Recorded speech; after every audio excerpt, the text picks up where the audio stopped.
Український завжди. Та український. З Тарасом Шевченком. Окей. Доброго вечора. Welcome to the Shevchenko Scientific Society.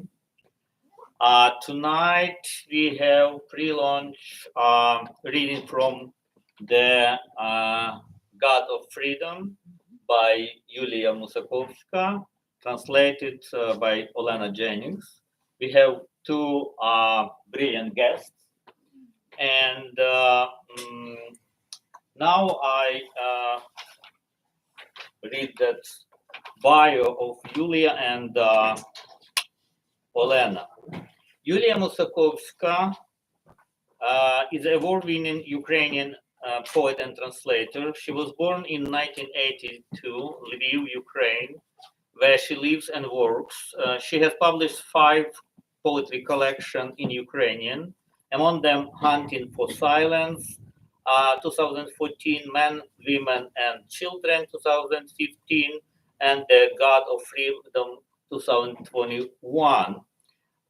Shortlisted for the Lviv UNESCO City Literature Prize and included to the top 8 nominees for the Taras Shevchenko National Prize. She received many literary awards in Ukraine, including Smolosky Prize for Poetry 2010.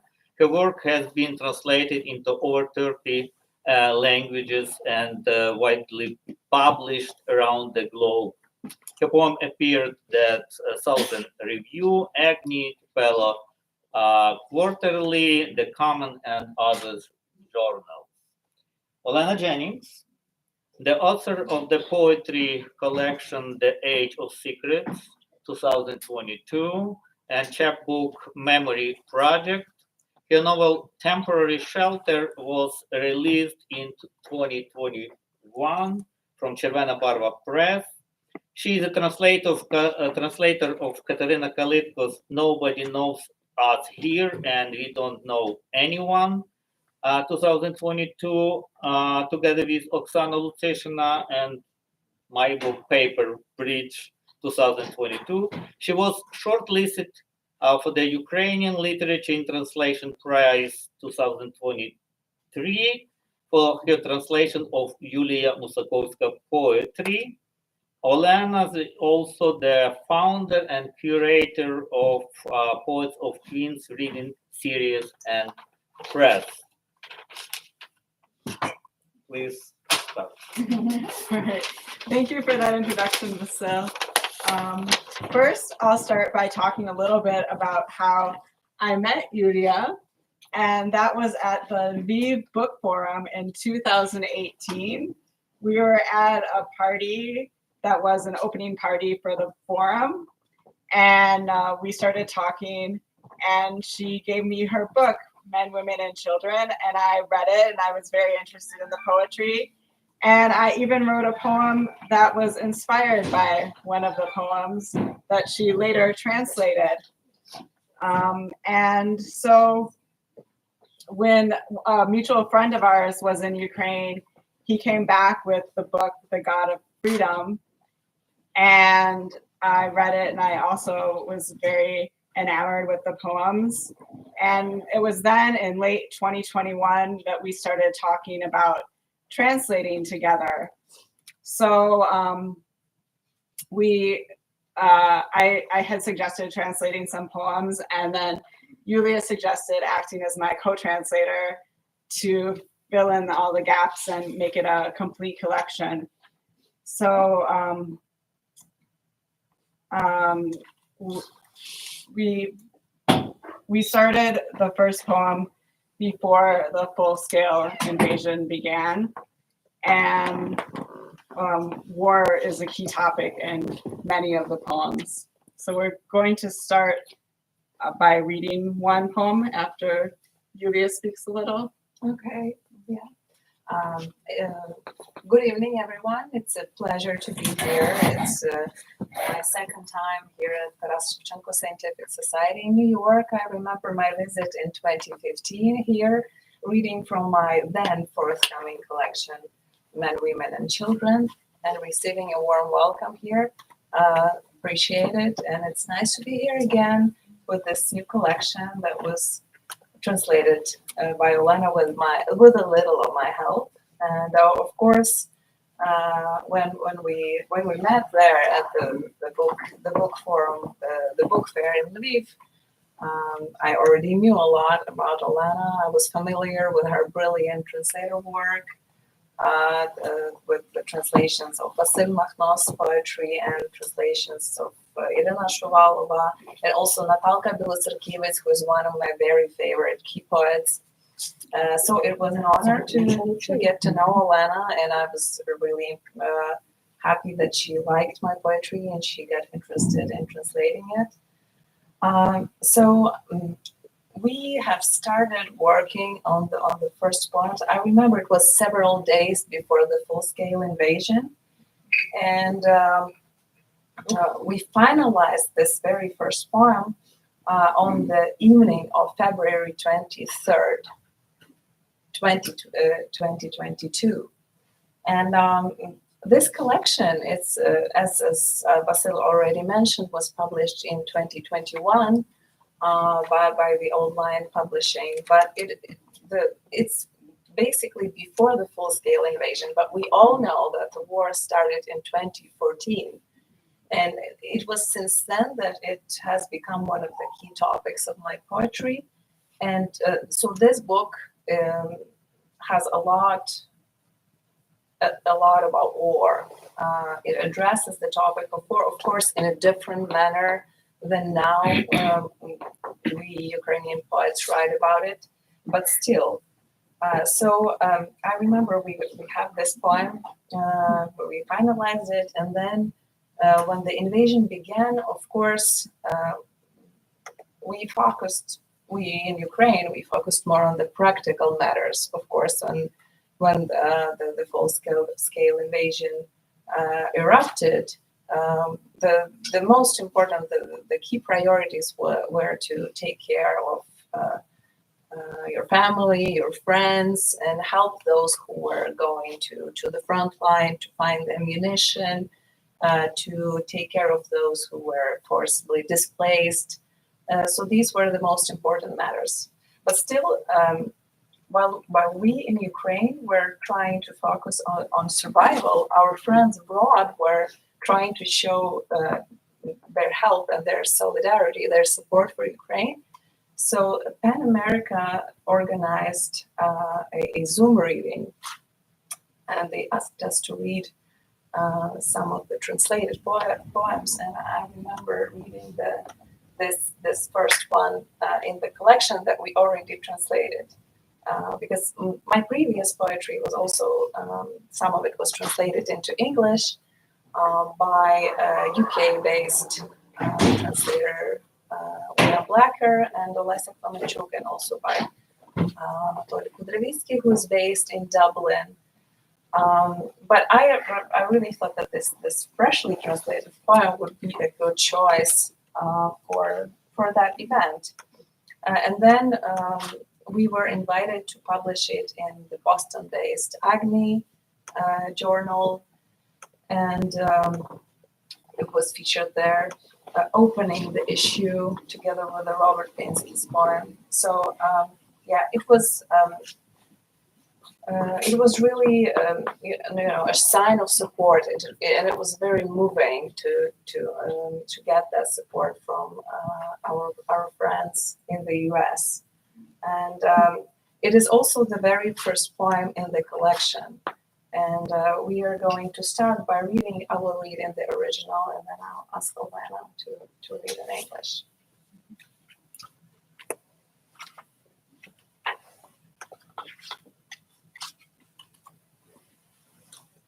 Така любов, що аж у горлі клубок гарячий, без будь-яких напівтонів чи відносних значень, не у півсерця, а цілим сонцем і морем.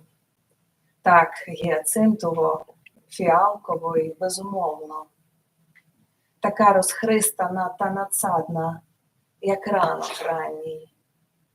Така разюча, незрозуміло, гоїть чи ранить. Така обіцяна, зм'яклі коліна, розбитий панцир. Як довгождана, але навмисне пропущена станція. Як гуркіт. І голос, який втішає гроза, гроза. Як вуличний музикант, зарізаний на підзамчі. Як протаранені кораблі, обмілілі ріки.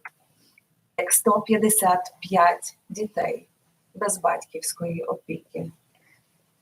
Як назви втрачених місць, які не втомишся промовляти. Як благодать найвища та найгірше прокляття. Як чорна трава, спопелілі гнізда і шепіт пустки. Така любов, що вросла і ніколи вже не відпустить. Such love. Such love it is, a hot lump in your throat. It is without any half tones or relative meanings. Loved not half-heartedly, but with the full sun and sea. It is loved hyacinth-like, violet-like, and unconditionally. It is so uncovered and raw like an early morning. It is so striking you can't tell if it heals or wounds. It has been promised your knees go weak and your armor is broken. It is like a long-awaited train stop that you missed on purpose. It is like a roar and a voice amidst it saying, it's just a thunderstorm. It's like a street musician that has been slaughtered at Pidzamche.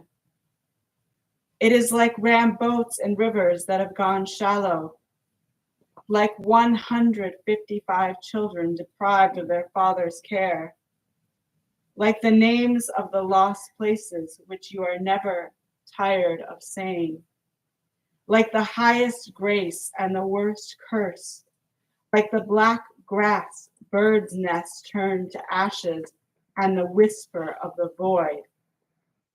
Such love it is which has grown deep into you and will never let go.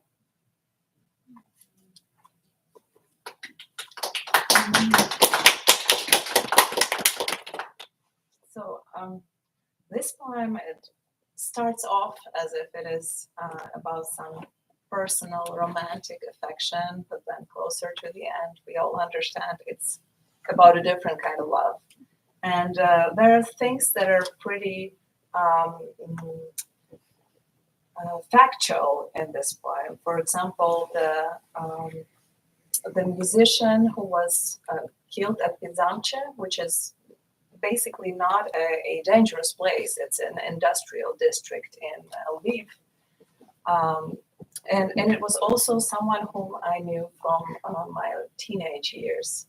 And the fact that it happened, for me, it seemed like an omen of something very bad coming. And also the number of children, 155 children, those were the children of Crimean activists, Crimean Tatar activists whose fathers were illegally imprisoned by Russian occupier force. And I'm sure that at this moment there are many more, unfortunately, many more children who are deprived of their father's care. So in the first weeks of the invasion, we have noticed that there's this huge interest in Ukrainian literature, Ukrainian poetry, and the thing with poetry is that it is it is easier to handle. It is easier to translate because it's a shorter form, and many people around the world were trying to show their solidarity by picking up the Ukrainian poems, especially the poems about the war, and translating it into different languages. So, for example, I could wake up in the morning, of course, if the night allowed for sleep, because we used to have many of the air raid alerts, and sometimes the nights were sleepless. But nevertheless, in the morning, you could look at the social media and suddenly find your poem translated to, let's say, Estonian or Romanian or Vietnamese or many different languages. And I think at the moment, it's over 30 languages that these poems were translated to. This was coming from the desire of the world to understand what it's like, what this war is like, what it feels like to live through these horrible events. And of course, poetry is sharply emotional, and it brings the experience of living through these atrocities closer to the reader. So, at that moment, there was already a great deal of poems about the war that started in 2014. So, so we decided to proceed with this project and decided to finalize this translation. So we also found that these poems were kind of a tool to use in our fight in some sense. For example, there are poems in this collection that are destroying the harmful Russian narratives. And we are going to read one for you and then make a short comment afterwards. We will read the Guardian of Bones, but I will try to start by reading in Ukrainian.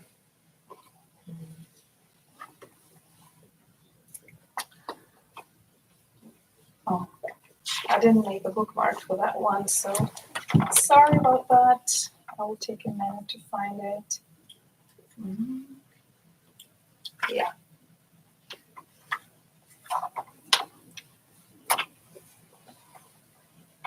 Що в мішку торохкотить? Кості. Кості мої, та не всі. 3 кісточки братик вийняв. 2 на ринку продав, 1 на городі прикопав. Виросте з тої кістки яблуня. Кожне яблуко з обличчям моїм буде до братика промовляти.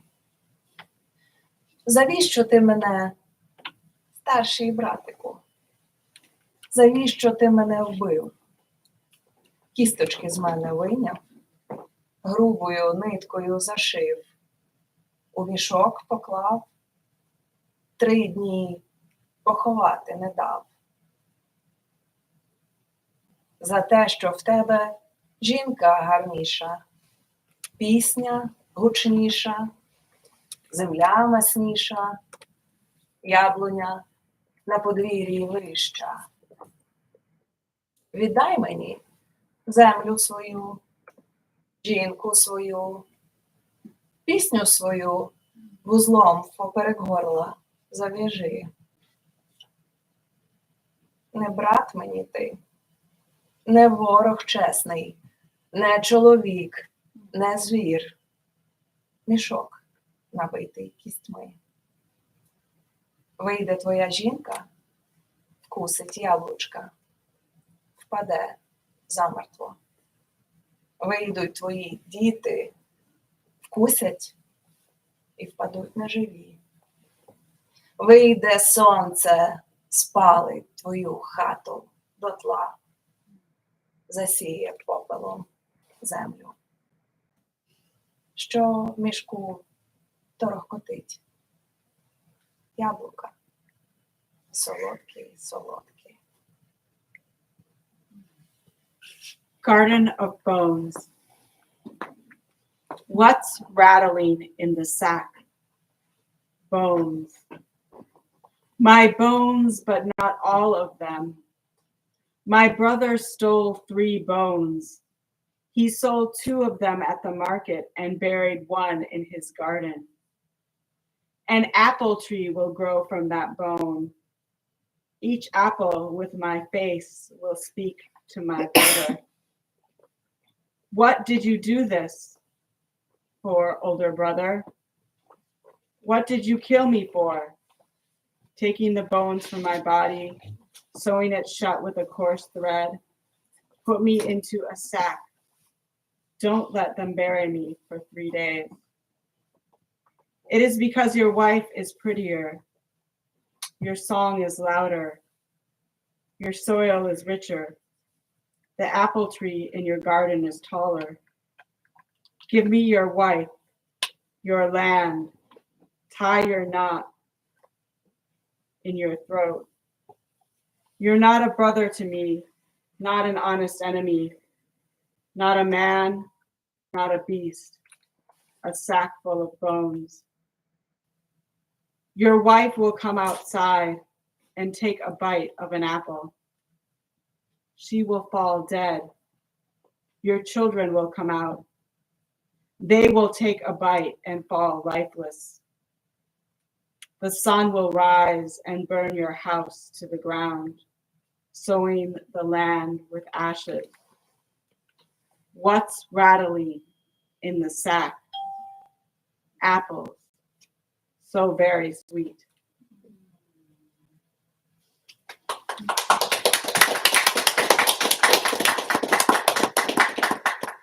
So this is, of course, a story about 2 brothers, but it's actually about this fake narrative that Russia has created and is using about the brotherhood of nations, which is only a pretext for colonization of the neighboring countries. So this is a way to explain this is in no way a family matter as such, and that we are not brothers, and this is a very harmful narrative that is currently and still used by Russia. And I think this is one of the poems that got most interest and was translated into most languages, and it was I recently had maybe it was last year I got a message from an Italian composer who wanted to compose a music piece to this poem, and it was performed in Italy as a recital, not a song, but with the music of this Italian composer, and performed by a Ukrainian soprano who is currently residing in Italy. So it was very symbolic in a way. Yeah. Okay, so the book in general is based around the concept of freedom and the moments when freedom is challenged. Sometimes it's in a personal relationship, and then it becomes bigger and becomes about independence and one's homeland. And so it shows that freedom is at the core of Ukrainian mentality. In general, the poems speak about relationships, family, friendship, home, health, and the desire for growth amidst all of these difficult circumstances and under the threat of war. I was actually analyzing in a way of how freedom can be challenged, how it can be limited in different circumstances. For example, when a child is growing up and has all these aspirations and all these skills that he or she could develop, and of course the desire to fulfill himself or herself, and sometimes this gets limited by the family because they have their different expectations.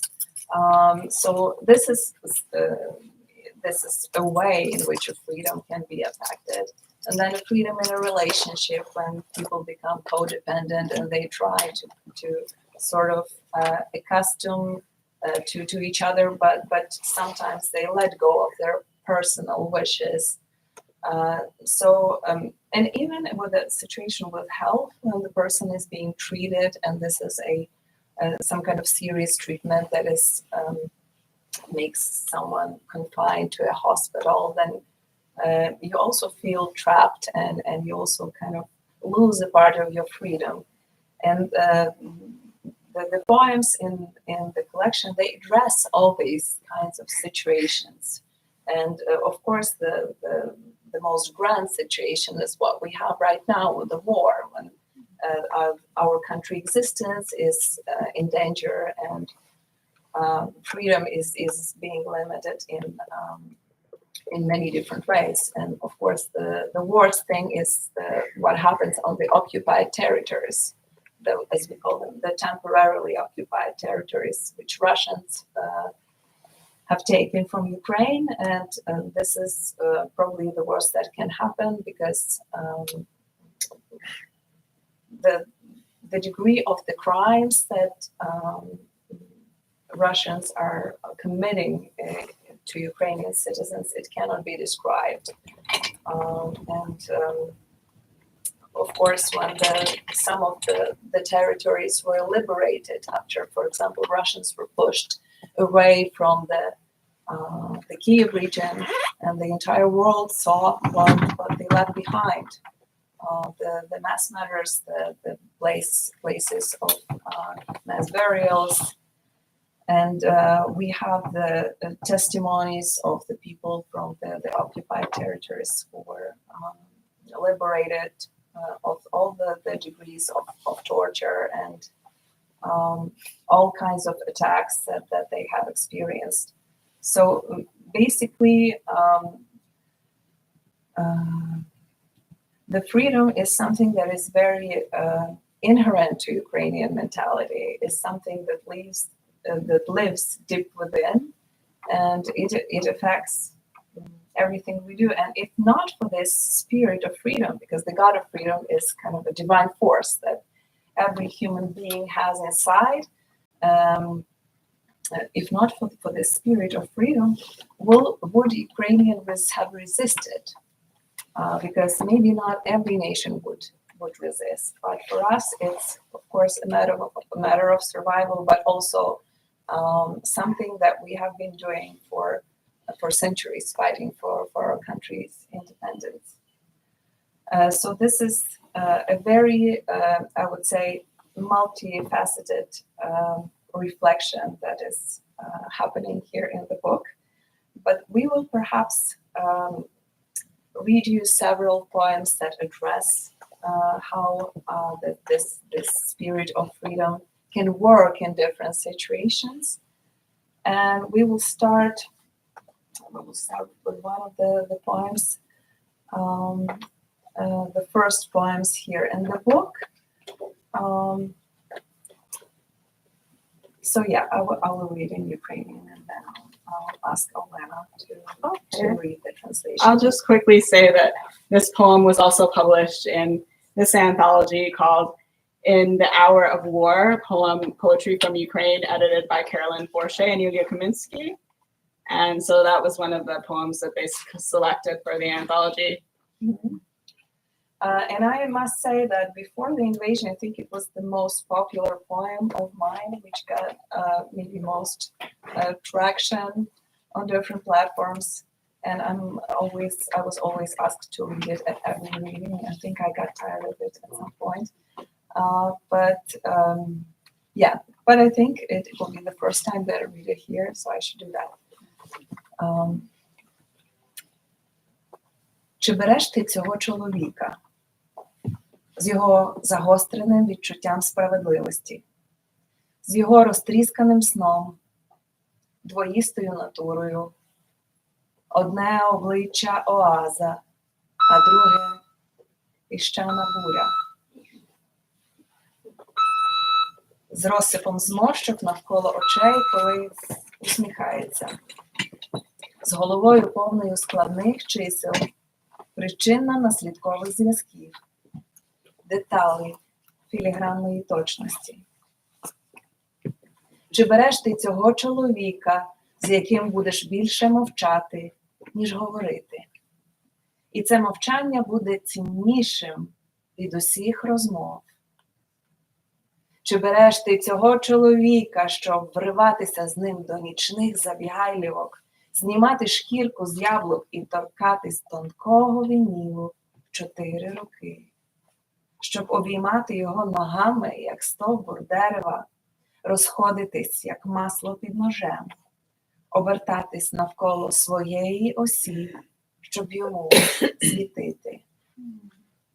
Чи обіцяєш встромляти та витягати голки, здирати та накладати пластир, згладжувати гострі кути, не переливати молока до кави, витримувати нестерпно довгі паузи, коли обертається спиною, цілувати так жадібно, мов захлинатися водою у спеку? Чи береш ти цю жінку з її розладнаними механізмами, прихованими шрамами, колекцією сердець у кишенях сукні, оберемком незавершених справ, яких ніколи не меншає, з її дислексією, дірявою пам'яттю, прикушеною губою, з великою сумкою, в якій що завгодно і багато свободи? Чи береш ти цю жінку, щоб не читати її віршів, не читати її нотацій, сердитися на неї та проганяти її страхи, упиватися недосконалостями, що творять її довершеність, оберігати порядок дня, в якому ви разом?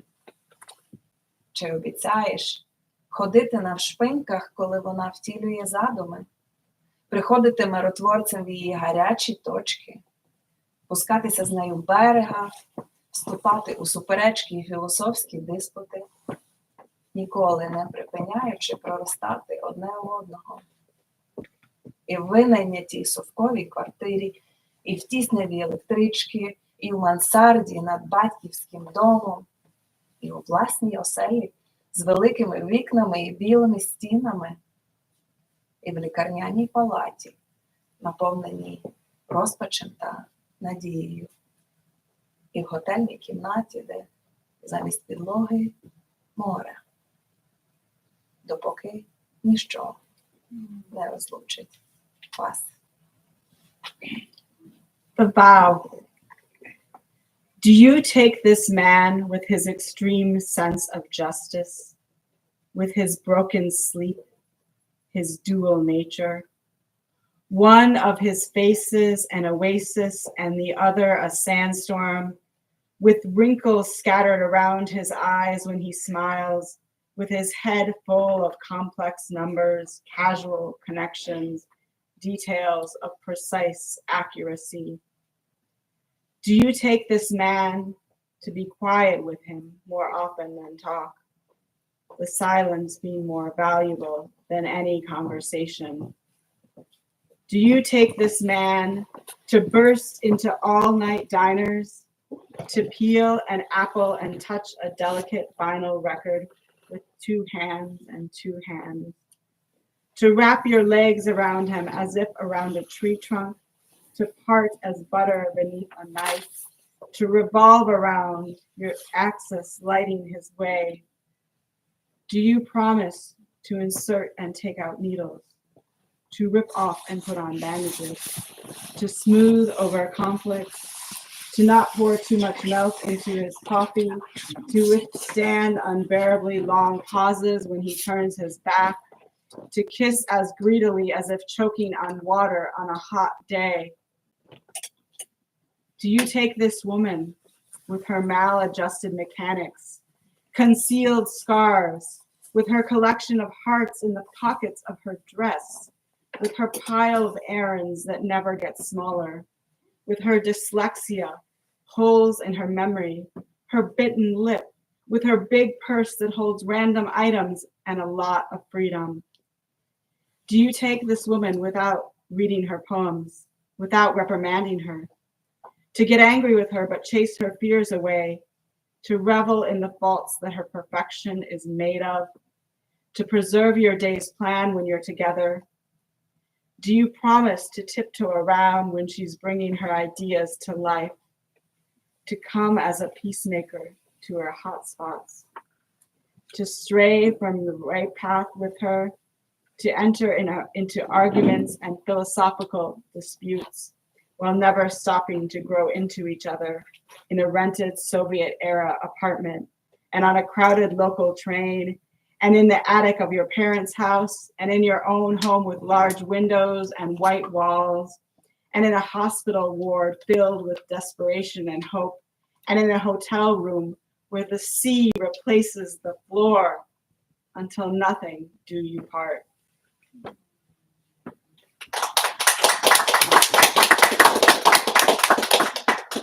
So I have heard from several couples who have actually used this poem in their wedding vows at their wedding. So it was, of course, very moving. But this poem is not just about the romantic love, it's about self-acceptance for both men and women. So I'm going to read the next poem and then probably speak a little about it. So it'll be hatching. I wrote it for my son. Лицарю яєчної шкаралупи, моя безпомильна копія. У сучасному аранжуванні, обробці часу та простору. Звідки в тебе стільки хоробрості, стільки нон-стопу в цій карколомній подорожі в напрямку дорослості? В'ється зелений горошок, вгризається в огорожу. Сердиться, загинає бадилля скрипуче й старе. Хто посмів би обтяти тебе ножицями не можна? Вирівняти наважився дощечками так треба. Прапороносцю осіннього парку, золотий самозванцю. Вибухають залпи опалого листя над головою. Твій будиночок із паличок міцно стоїть, не розвалиться. Хочеш плакати? Плач. Ти ще встигнеш побути воїном. Дивишся наскрізь очима, повними горизонту. Ніч відступає, а отже місце поряд лише для найближчих. Тріскає шкаралупа. Десь у сутінковій зоні Василіски вилуплюється. В дзеркалі змінюється обличчя. Hatching. The Night of Eggshells. My unmistakable copy in a modern remix, processed by time and space. Where did you get so much courage, moving nonstop along the stunning journey towards adulthood? The green pea curls, biting into the fence, getting angry, bending old and creaky weeds. Who would dare trim you with the you cannot scissors, or straighten you up with the you must planks? The flag bearer of an autumn park, the golden imposter, look, fallen leaves are exploding in strikes above our heads. Your house of sticks is standing strong, will not fall apart. If you want to cry, then cry. The time will come to be a warrior. You pierce right through with your eyes, full of horizon. The night approaches, so only the closest ones remain near. The shell breaks. Somewhere in the zone of twilight, Basilisks hatch. The face changes in the mirror.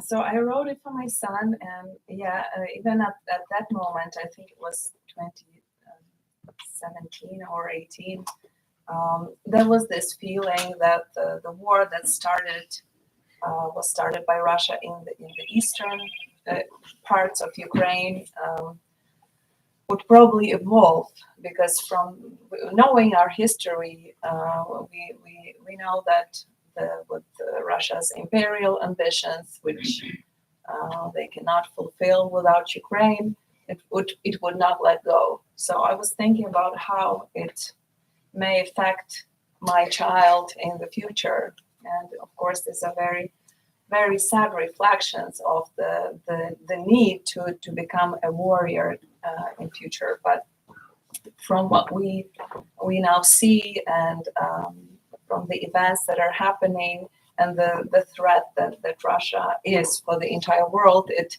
might probably be the thoughts that not just mothers in Ukraine are having. Because now it's the leaders of European countries are starting to realize that this threat might be much bigger, and it might be even challenging the very existence of Europe as such. But the next poem that we will read, I will start also by reading it in the original. It is a reflection about what our Ukrainian soldiers have been going through since 2014, when many passionate young men and women volunteered to go and fight in the Donbass, fighting the Russian occupiers. And of course, where I lived in Lviv, we were not affected directly. We were far from that region, but still, my friends volunteered to join the army. We have been reading the news that were happening. I remember I was deeply affected of what happened at Ilovaisk. I was following the activities of our combat medic battalion, hospitaliers, and supporting it for many years. And I was really thinking about this burden that is being borne by the soldiers that are returning home to like safe cities and trying to share their experience, and how alien that experience was to us at that moment. So that is a poem I wrote actually on a trip to Slovenia, and even going out of Ukraine, I couldn't, leave these thoughts behind. So let me read it. I think I didn't put enough bookmarks into the book.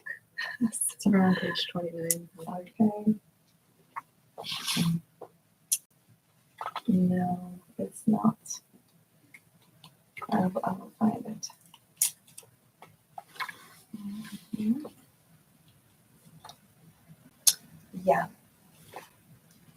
So it's here.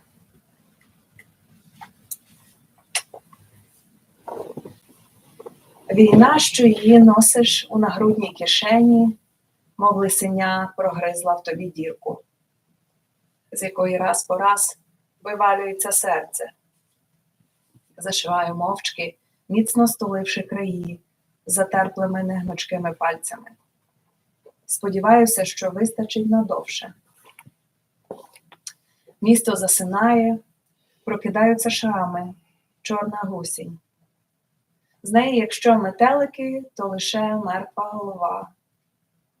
Місто пускає пару з ніздрів, наставляє гори, як роги. На дні озера ввижаються обличчя товаришів. Похмура казка дитинства, що справдилася. Хоч і був чемним, поважав старших, задовольнявся малим. Немає насправді ніякої справедливості. Подряпана металева кружка, з якою не розлучаєшся, поверхневий сон і люта ненависть до феєрверків. Міг втратити значно більше, щасливчик, майже цілий. Ти обрав мене, бо маю вмілі, чутливі пальці. В них зручно тримати дрібні предмети. Наприклад, голку.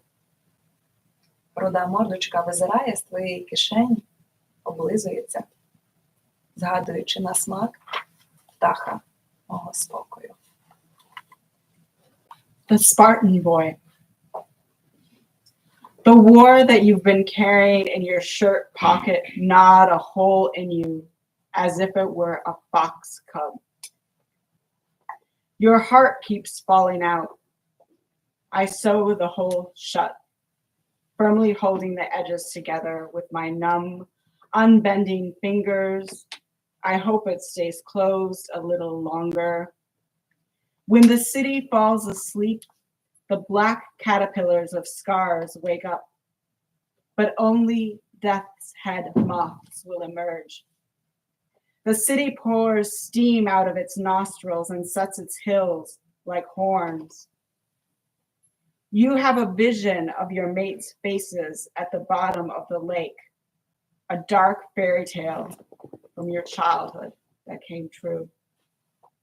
Although you were polite, respected elders, and were easily content. Actually, there is no such thing as justice. The scratched steel mug you never part with, your superficial sleep, and fierce hatred of fireworks. What a lucky one, he could have lost so much more. He's almost whole, they say. You have chosen me because of my skillful, sensitive fingers. I'm comfortable holding a needle with them. The fox is peering out of your pocket, licking its lips, recalling what my bird of peace tasted like.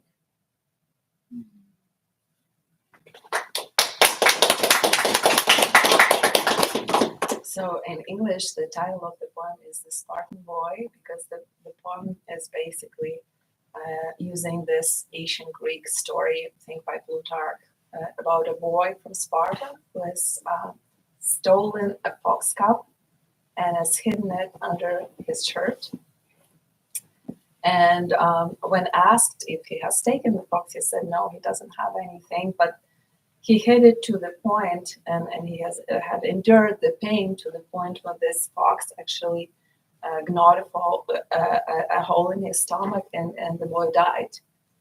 But this is the sign of the strength and the endurance, and the same with the burden of wartime experience, which was deeply affecting people, our soldiers who were fighting on the front line. But it's also a metaphor to all of us in Ukraine carrying this experience of war, and it still is, especially when we are traveling to safe countries and where life goes on as usual, and we are carrying this this feral animal somewhere inside of us.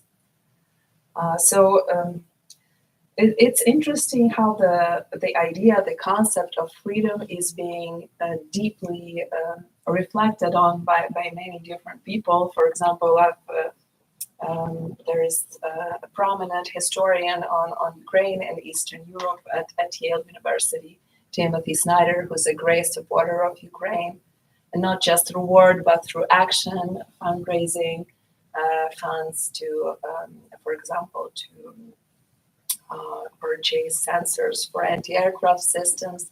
He had a great success in that. And his forthcoming book is called On Freedom. And he actually thinks that freedom is a meta value and it's a basis for all other values. They are not possible without the existence of freedom. And it's very, for me, it's very important to find similar ideas that I'm exploring here in my collection. And Actually, I think the people all over the world in democratic countries, they have got used to freedom so much, so they're just taking it for granted. They cannot imagine that it can be taken away from them. But we in Ukraine, we understand that freedom is a luxury, and now that it's an example that the freedom must be fought for, and sometimes paid for with a very high price that our defenders are paying right now. Well, this one of the ideas in the book that the freedom is worth all the fight. Another thing is that many of these poems that I have been writing before the invasion, they have taken on a different meaning. When I read them, they sound very relevant, but they carry the meaning that was not the original meaning when I was writing them. But I think that's also the wonder of poetry, that it can mean different things. It can be read through many different various experiences. And it's also the fact that proves that poetry speaks rather of the future than of the past. So the poems from the collection, before they appeared in the book, they were published in many different journals. I think over 20 journals, and some are forthcoming still. And yeah, we will probably read you one of those that really seem relevant right now, but they were written with a different meaning, and we will read home. I will read. I think I'll read it in English. Right. You will hear me reading in English a little bit too.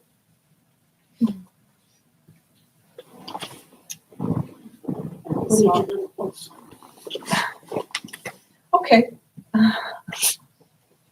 So I'll start with English, and then I can read the original too. So in English, it's called Home. I've planted a home for myself in a red flower pot, a place from which I never want to run, a word that melts in my mouth when I say it, a starting point that is marked on every map. A home embraced by trees, branches covering the door. Fantastic beasts wander, pressing against our knees. How did we manage to imagine something so valuable and everlasting in this fragile reality? A clamorous galaxy, a castle bandaged by mist, a dimension with an ongoing quest for the right words. How would we recognize each other under the gloomy sky, each of us pretending to be someone else? Look how our hands and hearts are bruised. Understandable when you must dig yourself out every day. On this earth, a territory of despair, it is hard to stop running even when no one is chasing you. Here we turn on the light above the dinner table. Like a curious neighbor, the mistletoe peeks into our dreams. A train rumbling afar, a TV tower like a white pain. This is your stop.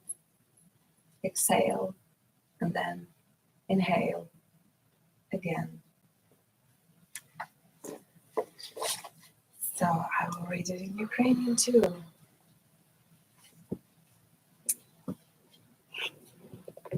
Виростила собі дім у червоному горщику, місце, з якого не хочеться утікати. Слово, яке тане в роті, коли говориш. Точка відліку, присутня на кожній карті.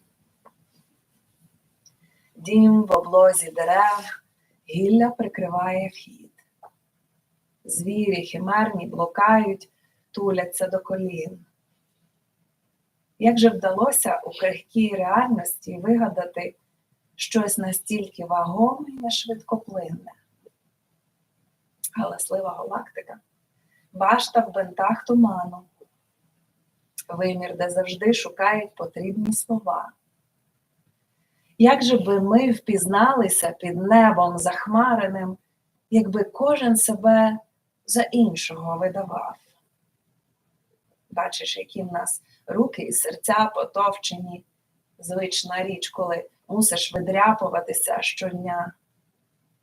Складно на цій землі, території розпачу, перестати бігти, навіть якщо не наздоганяють. Ось лампа засвітилася над обіднім столом.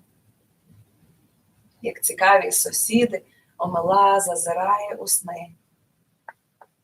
Потяг дзюркоче. Телевізійна вежа, біле ікло. Це твоя зупинка. Видихни. А тоді знову вдихни.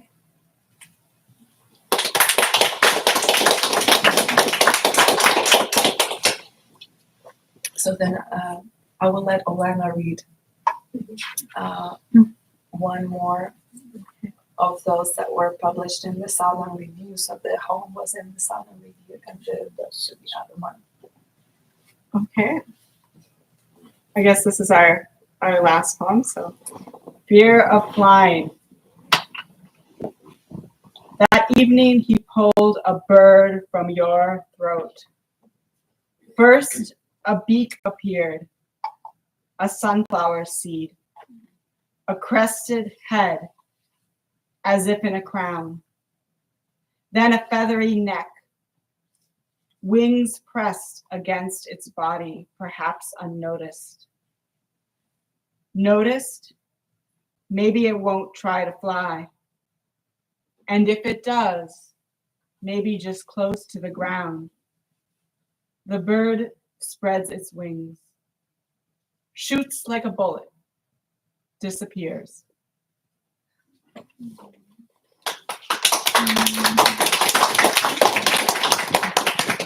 So just a short comment at the end. It's very symbolic that it took us one full year of Russia's full-scale invasion, the first one, to translate this book. But now it came to life, and thanks to Arrowsmith Press and Vasyl Makhno, who helped make this book happen, and of course thanks to Olena Jennings. So please give applause to Olena. Thank you, Yulia, for your amazing poetry, and thank you, Olena, for the masterpiece translation. You can see that book, most of them for sale, and for that Yulia signed for everyone who bought that book. Okay, now I will open floor for a Q&A. And my first question to Yulia, how has changed your poetry within 3 years of the begin war? What has happened in your poetic understanding and viewing of the world and around it, the ordinary people, etc., etc.? What happened in your poetry? It's a good question. Thank you, Vasyl. I think for a while I wasn't able to write poetry when the full-scale invasion began, because of course there was shock. There was a need to take care of the most necessary things. But then there is this need of inside every poet to speak up. And there's also a difficulty to find words in such situation. I think I felt that the language the beautiful Ukrainian language was not meant to speak of these horrible things. And the first poem that I wrote I think it was in March of 2022, it was in English. Because I was answering so many messages from friends abroad, from colleagues, and mostly in English. And I was trying also to explain what was happening. And when I was writing this poem, I didn't think of it as a poem. It was more of like a note. It was called Safe Place. But when I wrote the last line, I realized it was a poem. So it was about the questions that were, of course, the most popular question at the time was, how are you? Are you in a safe place? So these are the first two lines of the poem.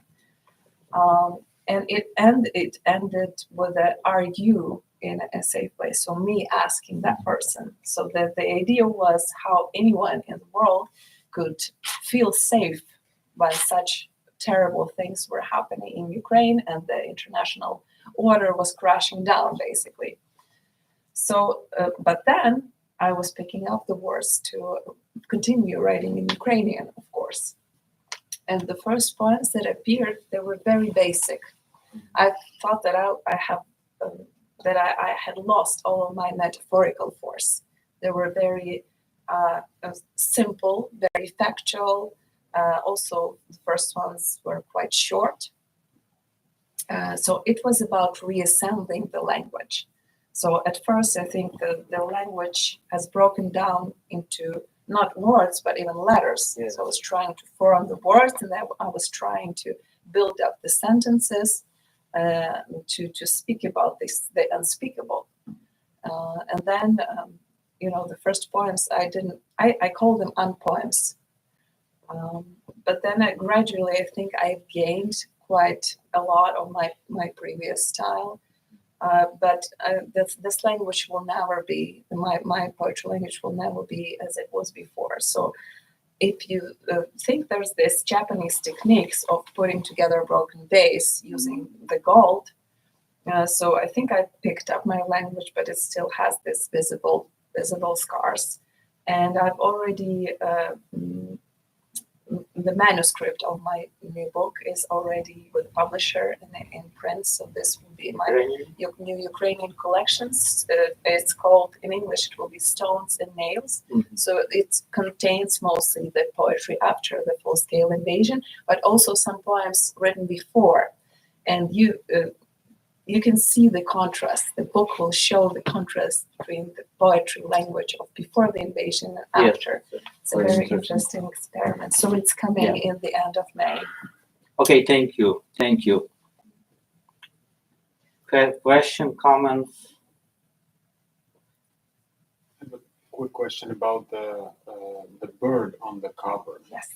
And also, thank you very much for the beautiful note about the language, how it was reconstructed. It was very beautiful. Who is the author of that? Thank you for giving me the opportunity to speak about it, because I wanted to speak about it and we didn't have time. So the cover of the English book, or the US edition, is created by the same artist who created the Ukrainian book.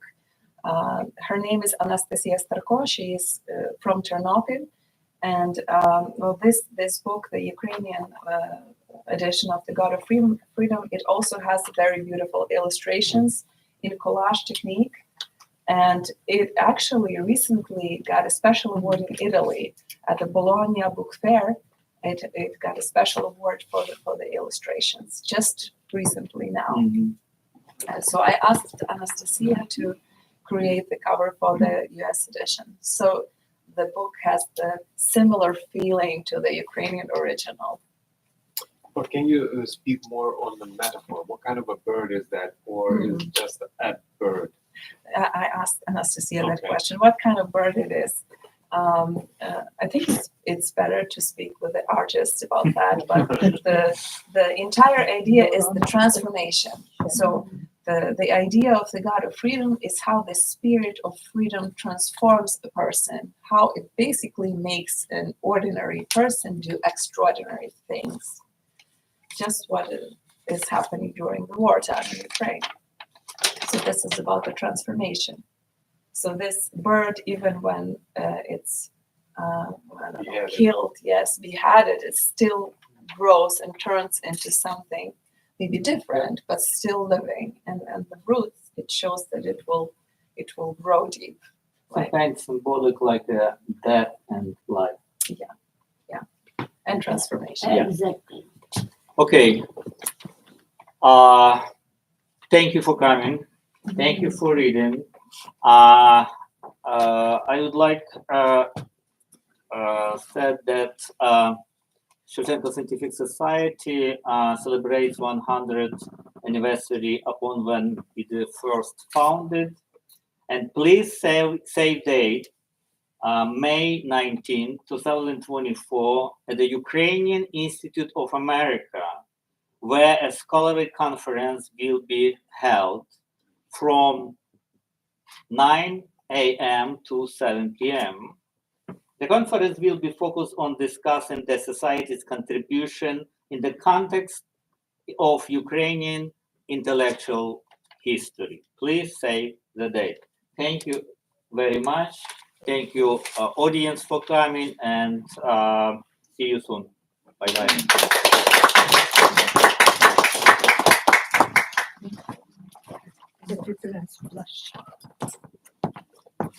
Reproach.